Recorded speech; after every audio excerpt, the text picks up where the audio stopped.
Hey, welcome to Mullen Stock. If you are new to the channel, be sure to subscribe to the channel and turn on post notifications by hitting the bell so you never miss any of our uploads. And also remember that this is not a financial advice video. I want to give you a summary of what happened with Mullen, discuss some data points, talk about shorts, and also mention what came from the Fed. So Mullen closed with a 6.8% loss. When it comes to volume, there were 30.9 million shares traded, averaging at 74. Throughout the day, Mullen's market was mostly in the red.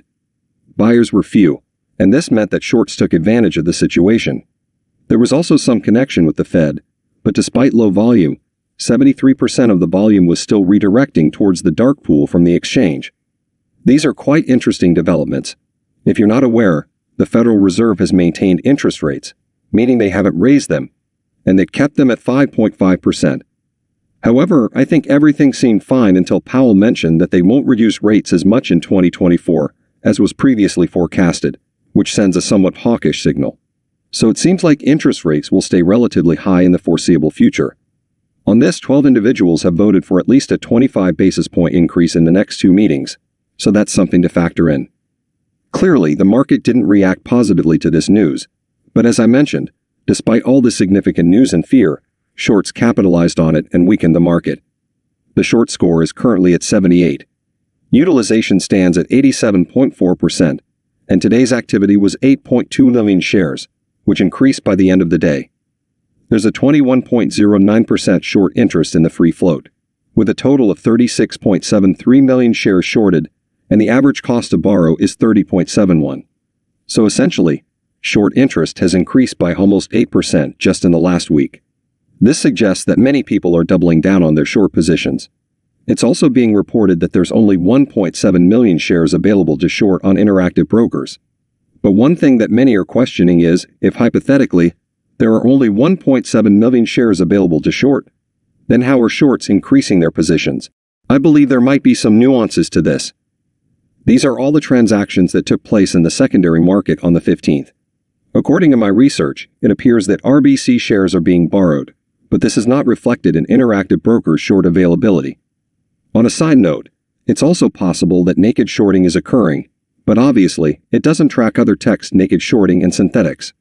Many suggestions have been tweeted about this, discussing the role of RBC and its potential connection to TD Ameritrade. Although TD Ameritrade is now under Charles Schwab and not under TD Bank, the perspective here is that both TD and RBC invest heavily in Canada's oil sector, so there may still be some connections. But who knows when it comes to options? Let me explain one thing. Today, calls were purchased at $80,000 and inputs at $65,000. The dollar value of today's options is relatively low compared to previous days. However, there's still a strong emphasis on calls. But remember, today is quite different. Whenever shorts increase their position significantly, around 500,000 shares in this case, they typically have corresponding call options to hedge their bets. I've mentioned this before, and I'm sure many of you are aware of it. However, if you look closely, today's hedging isn't as typical. It means that the shorts are pushing the market down for today, but they are mostly doing it without a safety net. In other words, they believe that Mullen can't go up at all. But this is my detailed analysis. If you're helping it stay above the 50-cent mark like this, by Friday there are approximately 7,000 open interests. And there are approximately 18,000 open interests at the $1 mark. As I've indicated, if it continues to stay above these strike prices, theoretically, market makers will need to hedge it. This is something to consider moving forward. In brief, today was a very interesting day, and as I mentioned, several red flags are starting to surface one after another. After getting out of the Feds, I was only in shorts today, and they were very confident. They decided to increase their stake by approximately 8.2 million shares, but so far, they haven't hedged it. I think I haven't seen something like this for at least 8 months. Typically, when they do something like this, there's usually some kind of upward spike accompanying it. In simple terms, their theory is that if they short sell at a price, let's say 50 cents, but they believe that the price could go up to $1 or increase due to a short squeeze, they buy call options at the 50 cents or dollar strike price.